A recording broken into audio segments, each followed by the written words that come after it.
I hear the Northern Canadian accent. So I saw that you played. I saw that you played growing up in Alberta. So talk to me a little bit about what did youth hockey, minor hockey look like for you? Where did you play, and what kind of level was it?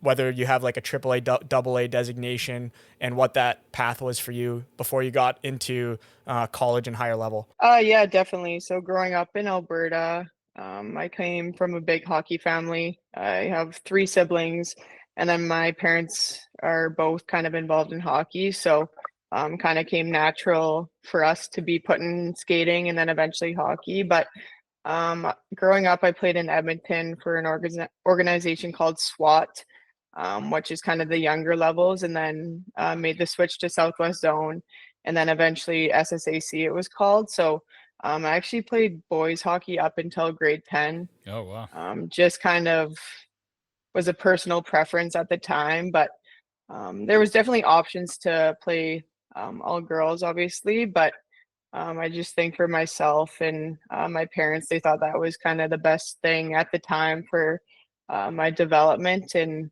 kind of future with hockey. So I was pretty fortunate, obviously, to have played that long with the guys, but also just kind of the welcoming and environment they kind of showed me, I would say. So once I made the switch to girls hockey in grade 10, I played in Edmonton for a year and then eventually moved to Pursuit of Excellence in Kelowna for grade 11 and 12. So Wow. Cool. That's So super so yeah, that impressive. CSSHL, actually, we were just at a showcase with our academy teams on the weekend, and so it's obviously like a top end league playing out there. So how did you feel playing? Especially, I didn't realize that you played with boys that late. So how do you feel that that shaped when you did bring your game into female hockey? How do you think that helped to transition into that, or gave you an edge maybe over that game? And was there a moment during that time where it clicked for you, like, hey, I might be able to pursue hockey, or I might be able to play high level hockey, go to college, maybe play pro?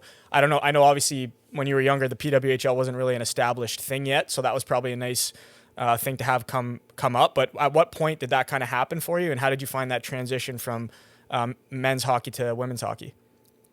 yeah, definitely. I think obviously playing with the guys, you're kind of playing with, I would say, stronger and faster players. So I think that kind of pushed me to be better every single day. Obviously, being one of the only girls on the team, you never want to be kind of behind the guys or like one of the worst on the team. So I think that kind of allowed myself to be pushed every single day because I didn't really want that to happen, obviously. So switching to girls, I would say the biggest adjustment was probably, I would say there's a few things. Obviously, the physicality for sure, because I played body contact and then made the switch to no body contact. So just kind of adjusting my game to that was definitely a big one. But another one would also be just the social aspect. I think playing guys your whole life, you're kind of in your own space pretty much, like in your own dressing room till right before the game. So just kind of adjusting to being in that team environment. Obviously getting the opportunity to be in a locker room with the girls and obviously all the fun and memories that comes from that too. So I would say also growing up, I never really knew how far I'd make it.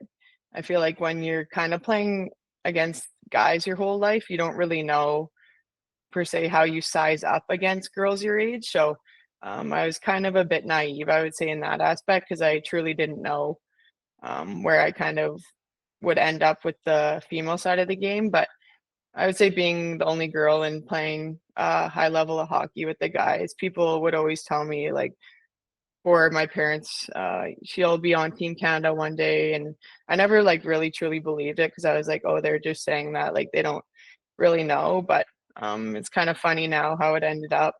I actually saw a clip of me when I played with the guys that came up on the Facebook memories. I think I was 13 or 14, and someone actually posted it and was like, he will be on Team Canada one day. And obviously at the time you're kind of like, oh, that's like nice of him to say, but to see it kind of come to life now is pretty cool. And I think kind of just being surrounded by such competitive players growing up definitely helped me out. And for obviously the future. That's Yeah. super. We're gonna have to get that clip. We're gonna have to splice that in here. I Yeah. think people need to see that. Yeah. It That's was super interesting. yeah, that's awesome. And I want to stick on the physicality piece for a second, because this is a key thing. I was actually at a game. Double A is the highest level we have in girls hockey here before they play junior. So I was at one of the games a couple weekends ago watching our girls, and I was surprised at how physical the game actually is in women's hockey. And I was having a hard time understanding like what is a hit, because it looked like there's a lot of hits. It looks like there's a lot of body checking going on. So I remember asking the coaches about that, just like what actually is a body check, like how do you get penalties, and it started a discussion that one of the staff was having with me about when they play in different areas in our area, Toronto versus Windsor, where we are, reffing is different. Some refs call more, some refs call less.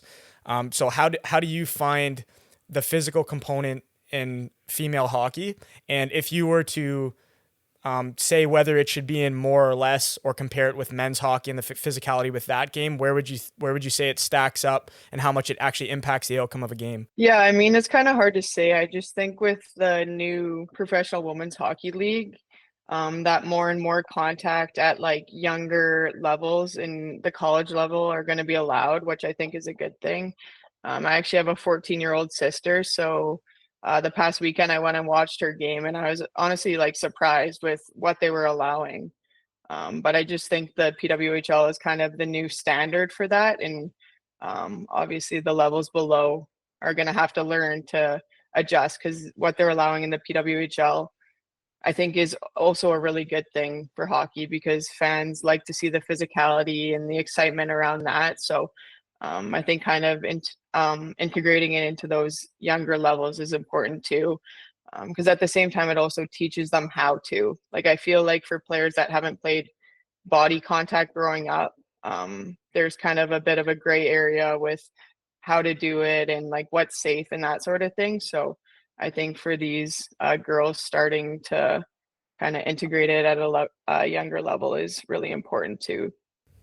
Nice. Yeah. So one of the things that we were kind of talking about also, when you're on your, I guess, like on your recruiting path from younger level hockey, for the boys at least, it seems like there's a much clearer path to get from A to B, from minor hockey to junior hockey to college, or minor hockey to junior hockey to pro. And I don't see that same path as clearly outlined in female hockey. And it could just be I'm not experienced enough to know what the path is. But talk a little bit about what your path looked like in terms of getting recruited for colleges. I know like you were obviously a highly sought after prospect for NCAA colleges. And what was that journey kind of like for you and your family, and how you made a choice? How did you choose where to play to get maximum exposure, and kind of what did that path look like for you? It might be a little different out west than here, but I think it would give people a good perspective on what they can kind of think about following. Yeah, definitely. I think my path is probably a bit different than many, just like I mentioned, playing guys growing up. So before I committed, that was kind of like the era of women's hockey where people were committing in like grade 8 and 9 and stuff. So Mm-hmm. um, obviously, being from out west too, there's not as many female hockey players, I would say, especially multiple years ago. So I never really felt any pressure to be one of those players that's committing at that age, because just like having my parents know hockey like well, they were never like urgently telling me I need to make a decision on like a big decision like that, essentially at that age. So I think I was kind of grateful for that. But once I wasn't committed in grade 10, and then made the decision to move to Kelowna to attend POE in grade 11. I think that's when my coaches really kind of helped me out. So my coach Chris Hogg, who's actually still works there, and then my other coach, actually Jess Campbell, who's now coaching in the NHL. So I was pretty fortunate there to have two great people and great coaches that knew a lot about hockey and women's hockey. So from there, I kind of just started talking to different schools and kind of just wanted to get a feel for what I thought I liked and what I wanted in my college experience. So kind of picked, I think, 5 or 6 schools I wanted to tour, and then actually ended up committing to Colgate, I think halfway through grade 11. So I think it was a bit of a stressful time for me, just being a player who's, I'd say, or a person who's fairly indecisive on what I want. So took me a while there to decide, but obviously super happy with how it worked out, and for attending Colgate for 5 years. So